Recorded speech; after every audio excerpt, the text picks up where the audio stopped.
coup, salut YouTube, nouvelle vidéo. Et je sais toujours pas quoi dire au début des vidéos parce que franchement, ça fait vraiment bizarre, hein. Je sais pas si je dois me considérer comme un YouTuber, mais c'est vraiment bizarre à chaque fois. Attendez, je retire ça. Du coup, récap après le dernier trail que j'ai fait, trail de 22 km que j'ai fait pas loin de chez moi, trail des châteaux, j'ai fait une vidéo là-dessus, vous pouvez aller la voir. C'est la dernière vidéo. Des récaps de la course que j'ai fait avec récap des courses que j'ai fait. Donc j'ai repris la course, je crois que c'était le 22 février, c'était samedi 22 février le dernier trail. Après, bon, je suis pas allé courir dimanche, hein, récupération quoi. Lundi, mardi, mercredi, que j'ai fait. Lundi, mardi, mercredi, j'ai rien fait de particulier. C'était récup, mais j'avais envie de reprendre l'entraînement. Donc je crois que c'est jeudi, soit vendredi matin, je suis parti courir et j'ai enchaîné sur samedi soir et dimanche matin. J'ai eu mes séances de fraction. Je crois qu'il y avait une semaine de récup. J'ai eu mes séances de fractionné que j'ai repris. Du coup, j'ai repris le trail, mais à la base, le trail, je devais 2 km. C'est pas une bonne idée, mais j'avais fait dans une prépa de 10 km. Comme j'ai déjà dit, le plan est fait par Campus. Du coup, Campus Coach. Du coup, j'ai repris la prépa, j'ai repris les entraînements. Je cours plusieurs fois par semaine, enfin, plus 3 fois par semaine, mais sur l'application, j'ai paramétré que pour 3 séances, parce que les autres, il y a les 3 séances principales, sortie en endurance fondamentale, la sortie de vitesse, le fractionné, et la sortie longue, donc 2 séances de qualité et une séance, un jogging en fait. Mais je fais 2 jogging aussi, mais vu que c'est assez spécial, je suis dans des conditions spéciales, donc j'ai pas pris ça en compte sur Campus. Donc Campus me donne 3 séances, j'ai continué à faire mes fractionnés et tout. J'ai un peu d'entraînement, je crois qu'il y a eu 3 semaines après, ça fait 3 semaines, on est le combien? Quand je fais cette vidéo, on est le 15 mars, si je dis pas de bêtises, on est le 15 mars aujourd'hui. C'est le 22 février, ça fait 3 semaines depuis le trail. Je crois que ça fait 3 semaines. Je vous mettrai les séances campus que j'ai fait, surtout les séances de qualité, parce que les jogging, bon, c'est l'endurance fondamentale.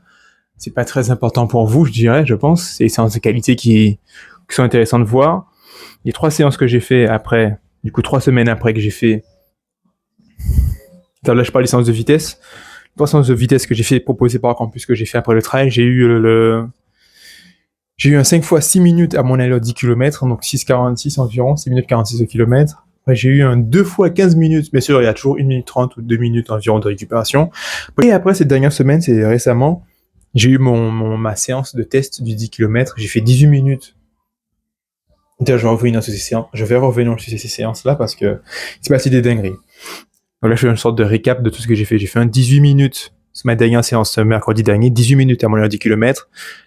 1 minute 30 ou 2 minutes de pause, de récupération. Mais le mieux, c'est de le faire en allure d'endurance fondamentale, hein, parce que l'objectif est de te tester comme si t'étais c'est une séance test pour la prochaine course en fait. Du coup, faut pas vraiment. Le mieux, peut-être si t'es vraiment essoufflé, tu seras vraiment obligé de marcher, mais le mieux c'est de quand même de tenir une petite vitesse, même si c'est lent. C'est ça le mieux. Pour quand même maintenir un cap, comme si tu étais dans une course en fait, être ralenti et ne pas s'arrêter, même après l'effort. Du coup, 18 minutes à mon allure 10 km, il y a une pause, après 12 minutes à l'allure 10 km, une pause, et après 6 minutes à l'allure 10 km. Et voilà. Et du coup, dans ces 3 séances de qualité, la première que j'ai fait après le trail des châteaux de 22 km, qui n'était pas vraiment 22 km, mais bref, le trail c'était samedi, du coup cette séance-là c'était le 6 fois 5 minutes à l'allure 10 km. Ou 5 fois 6 minutes, je sais plus. C'était la semaine d'après, lundi, mardi, mercredi, j'ai rien fait, jeudi, vendredi, peut-être j'ai repris le footing. Je pense que je devais attendre plus, mais j'avais vraiment envie de m'améliorer, j'avais envie de m'entraîner, en fait. En plus, quand tu dis David Goggins, tu peux être tenté de faire des dingueries, de repos d'entraînement, malgré les risques de blessures. Et on va en parler des risques de blessures parce qu'il y en a eu. Du coup, cette séance-là, c'était un samedi, 15 minutes d'échauffement en endurance fondamentale, 5 fois 6 minutes à mon allure 10 km, 6,46, 1 minute 30 ou 2 minutes de repos, je sais plus, après 10 minutes de retour au calme. Je me souviens qu'à cette séance-là, quand j'ai commencé, c'était un samedi après-midi, j'avais peur de pas tenir l'allure parce qu'il y avait un moment, quoi. Il y avait quand même une pause entre cette séance et la dernière fois que j'ai fait une séance que j'ai couru à l'allure 10 km. Il y avait peut-être une semaine et quelques jours. Parce qu'il y avait le trail, justement. Et le trail, c'est pas passé comme prévu, et j'ai pas couru à l'allure 10 km là-dessus du tout. Mais bref. Que j'avais un peu peur, mais finalement c'est passé, si je m'appelle bien c'est passé. J'avais encore des douleurs parce que mes jambes étaient un peu engourdies. Le lendemain matin, j'avais la sortie longue. Mes jambes étaient engourdies. D'ailleurs, faire une séance de qualité la veille d'une sortie longue, c'est pas une bonne idée parce qu'il nous faut 48 heures au moins, je crois, pour vraiment récupérer de ça. Donc, généralement, je fais mes séances de vitesse le mercredi. J'ai le temps avant samedi, dimanche pour quand je vais courir. C'est une meilleure idée. Mais bref, finalement, cette semaine, même si j'avais le stress et que j'ai récupéré du trail, finalement, j'ai géré, j'ai pas eu de problème. Même si je me suis explosé l'orteil. Je vais pas vous mettre une photo parce que vous allez vraiment dégueuler, hein, mais je me suis explosé un orteil, les gars. C'était noir, c'était pas beau. Du coup, la séance de la semaine d'après, et c'est là qu'il y a eu un problème. Il y a eu un footing, c'est le carnaval pour nous, donc lundi soir. On a fêté un peu, je suis rentré tard, je crois. Mardi matin, vu que j'ai rentré tard, je suis rentré à 2h du matin. Je vais pas aller courir le mardi matin. C'est férié le mardi et le mercredi. Du coup, mardi matin, je suis pas allé courir. Le mardi après-midi, je suis allé courir. J'étais censé faire un petit footing de 30 à 40 minutes. Et là, j'avais des douleurs. J'avais des douleurs au tibia. Près du tibia. Pas au tibia, mais près du tibia. Surtout la partie basse, là. Et mes jambes étaient rapidement engourdies, donc. J'ai vite commencé à marcher, je me suis vite arrêté, j'ai pas voulu forcer, mais déjà, j'étais mal. Et du coup, le mercredi matin, je devais faire la séance de vitesse qui était de 2 fois 15 minutes. Mais je sais pas si je me suis arrêté à un moment. Non, je l'ai fait. Il y a 2 fois 15 minutes, mais quand je courais, j'avais une jambe engourdie, en fait. Et c'est comme si tu marchais, mais tu marchais sur un bout de bois, quoi. Du coup, vu que ta jambe c'est même ma jambe droite ou ma jambe gauche, je sais plus c'était laquelle, mais il y en a une qui, je crois que c'était ma gauche, il y en a une qui, elle faisait plus toute l'articulation bouger, en fait. C'était juste, t'avais une jambe raide, en fait. Donc j'ai fini la séance, mais sauf qu'en plus, j'ai marqué que elle était pas passée, quoi. Parce que non. Du coup, ça fait 2 séances que je marquais pas passée, c'est pas ouf. C'est justement une autre, c'est en fait, où j'ai préféré. En fait, je mets au campus que les séances sont pas passées, mais je les ai finies, quoi. Je me suis pas arrêté pour marcher ou parce que j'avais super mal, non, je les ai finies. Mais je veux pas mettre qu'elles sont pas passées parce que je valide pas trop comment ça s'est passé, j'estime pas. Je pense que les résultats sont pas trop bien. Du coup, je savais pas du tout pourquoi j'avais ça. Du coup, ouais, j'ai fini la séance, même si j'avais mal. Et j'ai fait des recherches sur les douleurs, les renforcements. Je me suis posé des questions, c'est quoi qui va pas entre... J'ai trop forcé par rapport au trail, mais je trouve ça bizarre parce qu'il y a des séances avant qui sont passées. C'est apparu comme ça. C'était possiblement ça, mais ça m'a fait chier quand même de l'admettre. Ça m'a fait chier de l'admettre. Peut-être j'ai trop forcé parce que j'ai couru un trail récemment. Je veux pas dire pour l'entraînement si tôt, je sais pas. Est-ce que c'est parce que j'ai séché l'échauffement? J'ai pas séché l'échauffement, mais ça m'arrive des fois de... Peut-être je suis à la bourre, j'estime que je suis à la bourre et que sur l'échauffement, je fais moins peut-être que prévu. Donc ouais, j'ai fait des recherches. Bon, déjà mon échauffement, je dois le faire mieux que ça. Et surtout, je pense que c'est le renforcement musculaire qui me manquait, je pense. Mais après, j'étais un peu surpris. L'idée du renforcement musculaire, je sais pas. Je trouvais ça un peu bizarre parce que je fais aussi de la calisthenics à côté. Et dedans, vu que c'est proche, c'est très... Quand on fait de la calisthenics, on peut être... ceux qui font, ils vont vite comprendre. Ça peut être très lié, on va dire, à la muscu, surtout que la traîne de la muscu, c'est très répandu sur Internet. Du coup, tu vas avoir tendance on peut avoir tendance à mixer muscu et street workout, calisthenics, en fait. Du coup, bref. On va dire que j'avais des séances de street workout, calisthenics, muscu, un mix des trois. Et je mets ça en jambes. Du coup, je travaillais déjà mes jambes. Donc, et je travaillais déjà mes mollets aussi. Donc, l'idée que j'avais des douleurs là, je trouve ça bizarre parce qu'en fait, moi, je pensais pas que j'aurais de renforcement musculaire à faire, de préparation physique à faire, vu qu'à côté, je faisais déjà des séances d'exercice physique du style muscu. Donc, je trouvais ça bizarre. Mais j'ai fait des recherches et je suis tombé sur des gens qui parlaient de périostite. La périostite tibiale, je sais pas si ça se dit. Bref, périostite, le périos, une membrane proche du tibia, membrane périphérique du tibia, si je dis pas de bêtises. Du coup, j'ai fait des recherches, je suis tombé sur la périostite. J'ai regardé plusieurs vidéos. Il y a des gens qui ont fait de bonnes vidéos là-dessus. Vous pouvez aller voir la vidéo de Iron Newman là-dessus. Elle est très bien. Si vous cherchez sur YouTube, vous allez trouver de bonnes vidéos. C'est des gens qui parlent de la périostite. Du coup, bref. Moi, j'avais des douleurs au mollet. J'ai fait des recherches et j'ai vu des gens qui parlaient de périostite. Ça, déjà, c'est une dinguerie. Du coup, la périostite, comme j'ai fait des recherches là-dessus, c'est des douleurs au tiers inférieur du tibia pendant ou après un exercice. Moi, c'était pendant, je commençais, c'était bien, mais je sentais que ça commençait à monter en fait. Et du coup, j'ai fait des recherches. Il y a 3 causes principales de ces douleurs. Alors, c'est une augmentation significative du poids, un manque de progressivité. Et la troisième, c'est de mauvaises chaussures. Alors moi, déjà, je pouvais être dans les 3 causes parce que j'ai pris un peu de gras récemment. J'ai vu ça, donc faut que je fasse attention. Mais je suis pas devenu obèse non plus, quoi. Donc voilà, je pense que ça peut jouer. Un professionnel pourrait me dire peut-être que ça peut jouer, mais ça m'a étonné quand même. Je sais pas, je m'y connais pas vraiment là-dedans. Des mauvaises chaussures, mais Hoka, je roule en Hoka Clifton 9 ou 5, Hoka Clifton 9 ou 5, je sais pas. Mais Hoka, ouais, peut-être qu'elles sont un peu usées, elles sont pas les meilleures adaptées, peut-être qu'elles sont pas super bien adaptées à mon pied. Donc c'est une autre possibilité possible. Et ça c'est la mauvaise chaussure et le manque de progressivité vu que je suis passé littéralement de 3 séances à 4 à 5 et rapidement, genre très rapidement, et en plus juste après j'ai fait un trail. Donc ça c'est possible. En fait, les 3 causes générales de blessures à laquelle on doit faire attention, j'étais possiblement dedans. Donc je pense que c'est pour ça que la blessure a monté. Et du coup, pour la périostite, j'ai vu que c'était une inflammation du périos, une membrane périphérique du tibia, due à une augmentation des chocs je crois que c'est une augmentation des chocs de manière répétée et de manière trop intensive sur les muscles profonds du tibia, en fait. Je crois que c'est généralement la cause principale, si j'ai bien compris. Donc les muscles profonds du tibia, comme la loge postérieure, par rapport à ce que les muscles peuvent, par rapport à ce que ces muscles peuvent encaisser. Du coup, le moyen de soigner ça, la périostite, c'est du renforcement, de travailler le renforcement, la mobilité et la stabilité, en fait. Du coup, j'ai commencé à mettre des exercices du style extension de cheville, extension de mollet, je sais pas comment on dit, mais comme si tu étais sous la pointe des pieds et tu montais comme ça. J'ai fait ça. J'ai fait ça assis aussi. J'ai vu que assis c'était mieux parce que quand tu faisais debout, ça travaillait les jumeaux. Les jumeaux, c'est... Oh là là. Les jumeaux, si je dis pas de bêtises, c'est les muscles qui sont les tibias, les muscles qu'on voit qui sortent très bien quand on muscle ses mollets. Le problème, c'est qu'ils prennent, quand on fait les extensions de cheville, on va dire qu'ils prennent, comment dire. Bref, j'ai oublié comment on dit ça. Quand tu fais des extensions de cheville, qui est un bon exercice pour muscler les muscles de la loge postérieure, oui, j'ai pas de bêtises, du tibia, les extensions de cheville, c'est bien, mais le problème, c'est que les jumeaux prennent le travail, en fait. C'est hyper chiant de pas avoir le mot. Nous, on veut travailler les muscles de la loge postérieure, comme tibia postérieur et le solaire, des muscles qu'on doit solliciter. Et du coup, pour pas que les jumeaux soient sollicités à la place, on peut faire aussi les extensions de cheville, mais assis.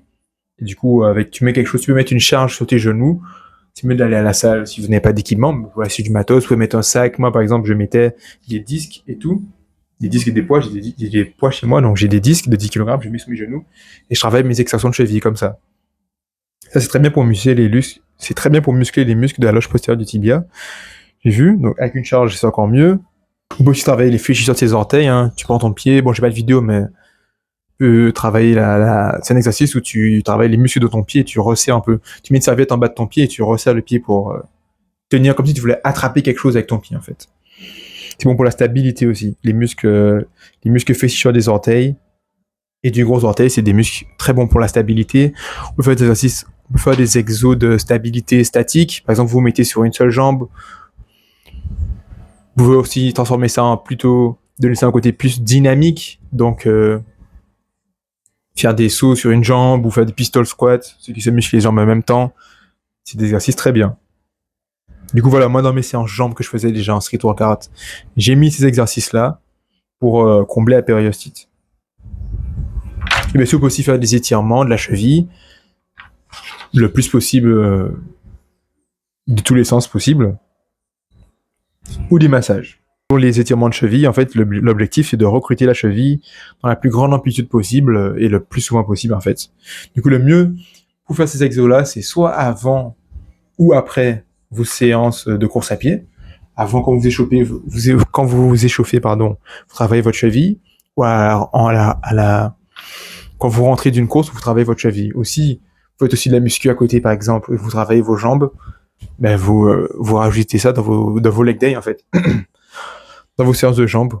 Ou de toute façon, les gens qui font la course à pied, généralement, ils ont leur séance de préparation physique et tout, de renforcement, donc vous mettez ça dans vos séances de renforcement. C'est le meilleur. Du coup, voilà, j'ai travaillé sur ça pour la périostite. J'ai fait des exercices. J'ai aussi pris du repos, bien sûr. Et les jours d'après, quand j'ai repris la course, je crois que c'était une sortie longue, la douleur. J'ai commencé la sortie longue, j'ai commencé à courir. J'avais peur que la douleur revienne, mais elle n'est pas revenue. Et jusqu'à aujourd'hui, 1 ou 2 semaines après, elle n'est pas encore revenue. C'est cool. Je dois toujours continuer à faire ces étirements, on va dire, ce renforcement-là. Les gens, ils vont faire le renforcement et ça va partir. Ils vont le faire pendant un certain temps et ça va partir. Et il y en a d'autres, ils vont le faire pendant un certain temps, la douleur va partir. Ils vont arrêter de faire les renforcements et la douleur va revenir. Donc, le mieux, c'est d'en faire une routine, de renforcer vos muscles de votre loge postérieure du tibia. Voilà, en fait, c'est le mieux. Du coup, la troisième séance de qualité que j'ai fait après, et là, c'est spécial, c'était, bon, sûr, elle est sortie longue aussi, mais voilà, la troisième séance de vitesse que j'ai fait, c'était mercredi, c'était la séance test de 10 km avant le 10 km que je vais me taper la semaine prochaine normalement, quand je tourne cette vidéo. C'était 18 minutes à mon allure 10 km. 6,46, je rappelle. Il y avait quelques minutes de pause, 1 minute 30 ou 2 minutes. Je crois que c'était 1 minute 30. Après 12 minutes à l'allure 10 km, 1 minute 30 de repos. Et après, il y avait 6 minutes à l'allure 10 km. Avant ça, il y avait 20 minutes d'échauffement en endurance fondamentale. Et bien sûr, tout de suite après, 10 minutes de retour au calme en endurance fondamentale. Alors, l'échauffement et le retour au calme, bien sûr, aucune difficulté. Par contre, quand je commençais à courir les premières 10 minutes, j'avais du mal. J'avais vraiment du mal. Je pensais pas que, dans ma tête, j'arriverais jamais à tenir ça à 10 minutes, 18 minutes. Et c'est pas normal parce que quand vous travaillez votre allure, et là, 10 km, je sais pas si c'est pas normal, parce que c'est pas comme le travail au seuil. Normalement, le seuil, on est censé se dire qu'on est capable de tenir ça pendant 20, 30 minutes. Et quand t'es vraiment en forme et que t'es à un bon niveau, 60 minutes. C'est l'allure de seuil, 60 minutes. Normalement, tu peux la tenir pendant 1 heure. Et je crois que j'ai même vu que les meilleurs coureurs courent leur semi-marathon pile au seuil ou un peu plus ou un peu moins que le seuil, je crois. Si je dis pas de bêtises. À vérifier.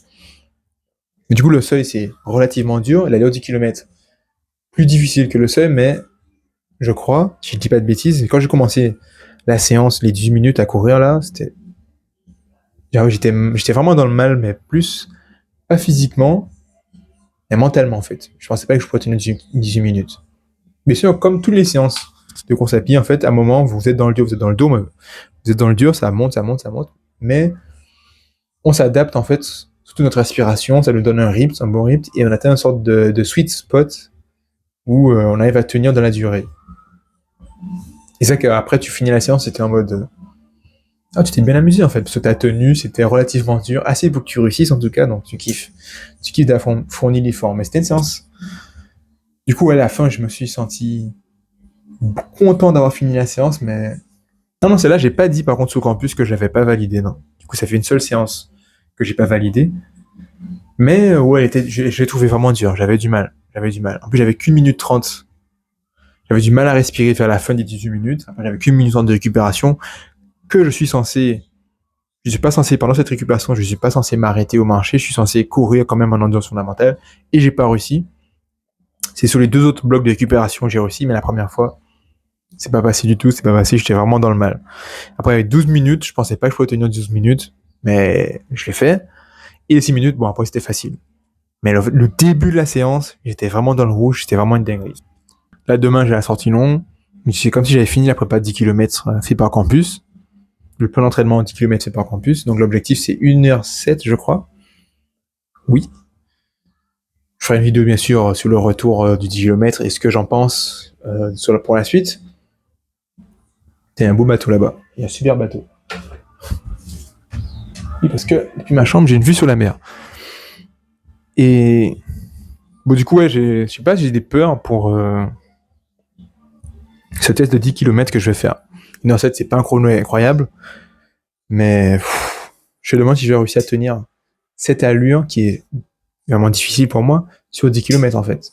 Se faire défractionner, c'est bien gentil, mais quand tu dois vraiment faire la course, le jour de la course, c'est vraiment hardcore en fait. Souvent on oublie, c'est facile de rêver quand t'es assis ou couché dans ton lit, mais quand t'es vraiment dans la course, ça va vraiment être dur. Puis je sais pas si je dois prendre des gels, de l'eau. Il n'y a pas de ravitaillement, c'est moi qui vais faire ma course. Bon, après, pour 10 km, je pense pas qu'on a besoin de plein de trucs, hein, non. Ce sera juste 1 heure de course. Vraiment, ouais, j'ai vraiment un petit stress sur ce 10 km. Est-ce que je vais réussir à tenir l'allure, je sais pas vraiment. Encore 10 km, c'est 1h11.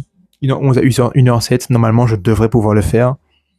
Je vous dis aussi que là, je vais faire la test moi-même et je serai pas dans une course. Donc, j'aurai pas toute la hype, en fait, toute l'excitation qui monte au départ de la course, qui nous donne vraiment beaucoup d'adrénaline, si je peux dire. Le rapport à la difficulté là-dedans, c'est un autre point que je voulais aborder parce que, en même temps, quand j'ai commencé à préparer 10 km, je me disais, bon, en attendant qu'il y ait une course du style semi-marathon, parce que j'ai vraiment envie de performer semi-marathon, de descendre sous les 2 heures, d'avoir des bons stats sur cette course, parce que c'est une distance qui est assez cool, je trouve. Pas trop petite, pas trop longue, difficulté, je suis pas le seul à dire ça, niveau difficulté, c'est assez pas agréable, parce que ça reste un semi-marathon, mais c'est assez bien, on va dire.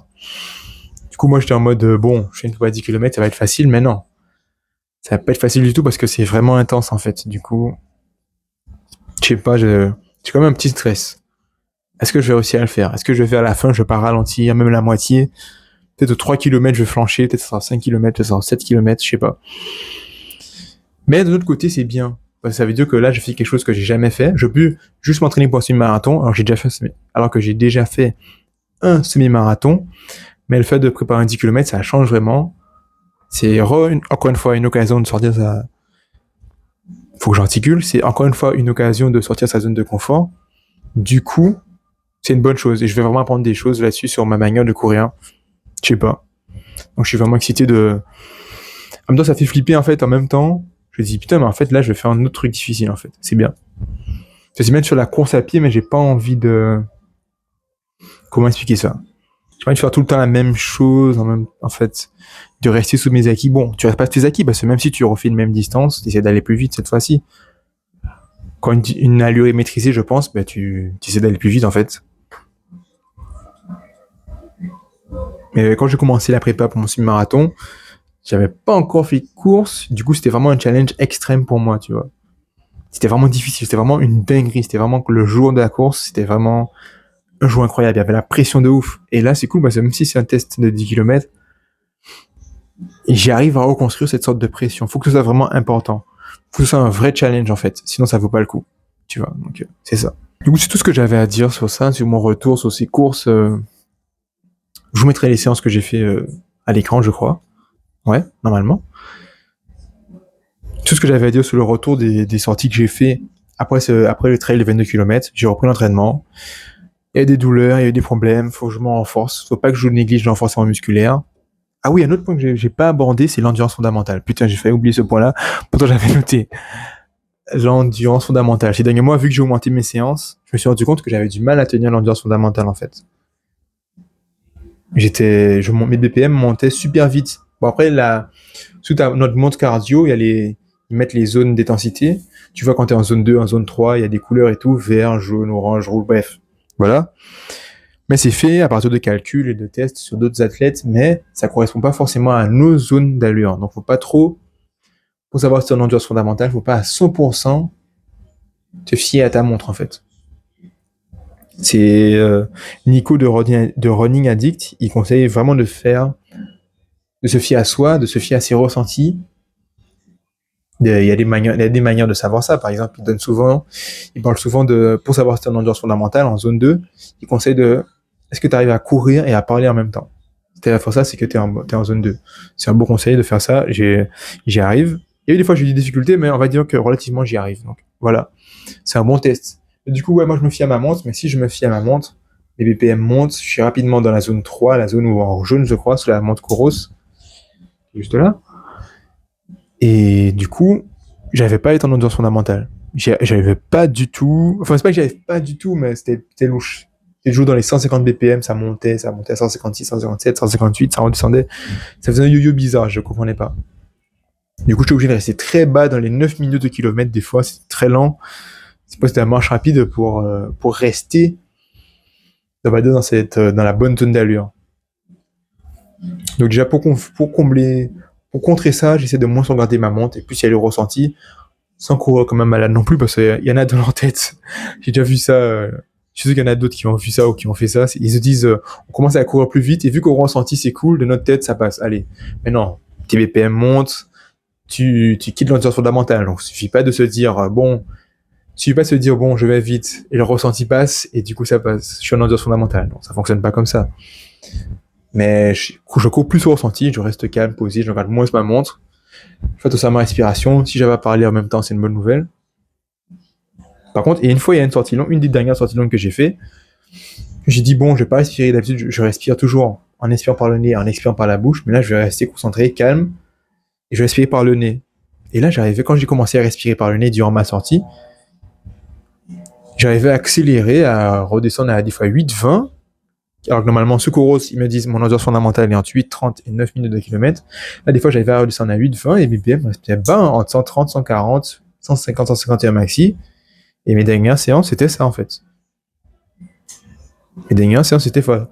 Juste l'échauffement que j'ai fait avant l'une de mes séances de vitesse, une de mes séances de qualité.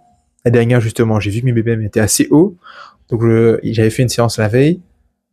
Donc, je me sentais peut-être que j'avais de la fatigue. Surtout que je m'étais explosé, j'ai fait des squats avant, je m'étais explosé les jambes le soir, la veille, donc c'était pas une bonne idée, mais bref, je sentais que j'avais de la fatigue quand même. Un peu, j'ai eu les révisions par rapport aux études dessus. Bref. Je sentais que j'avais un peu de fatigue, donc j'étais en échauffement, en EF, mais j'ai vu que mes BPM étaient assez hauts. Il y avait un petit problème. Mais sinon, toutes mes autres séances, comme celle de ce matin, là, on est samedi matin, mes BPM sont restés super bas, et je respire avec le nez. Je pense pas qu'il faut faire ça quand on court à une allure qui est plus vite, c'est l'allure 10 km le seuil, faites pas ça. Mais c'est pas déconnant en fait de respirer avec le nez. On arrive à stabiliser. Je sais pas quel processus peut expliquer ça, mais ça fait que niveau fréquence cardiaque, ça respirer par le nez, en tout cas pour moi, ça m'a aidé à stabiliser le truc en fait. Et c'est comme si j'avais atteint le niveau d'endurance fondamentale que j'étais censé avoir en fait. Parce que c'est bizarre, je voyais pas l'augmentation. C'est un moment que je courais, mais des fois je vais redescendre à 9 minutes le kilomètre. C'est bizarre. Là, je respire avec le nez et ça passe. Enfin, j'ai pas essayé ça pour sur un coup de tête. J'ai vu un gars sur un commentaire de Shorts YouTube qui parlait de ça, que lui utilisait ça pour rester en EF. Et il courait en respirant par le nez en EF, et j'ai essayé ça. Et ça me convient super bien, c'était plutôt chill. Donc je vais continuer, je veux savoir pour voir ce que ça tient bien, mais ouais, t'es tranquille, t'es chill, et t'es calme, t'es reposé. De toute façon, respirer par le nez, si vous faites des recherches, il y a plein de vidéos qui parlent de ça, ça a de nombreux bienfaits, vous pouvez voir. Les muscles de la mâchoire, par exemple, bref. C'est un sujet qui a déjà été débattu, je peux dire. C'est un sujet qui est... Bref, si vous cherchez sur Internet, vous allez trouver. Respirer par le nez, ça a de nombreux bienfaits. Mais du coup, c'était tout. J'ai parlé des renforcements musculaires, les périostites, mes séances de qualité que j'ai fait qui étaient assez bizarres. Vraiment bizarres. Difficile, donc ça fait une peur pour les 10 km. Et l'allure en EF que j'avais du mal à gérer ces derniers temps.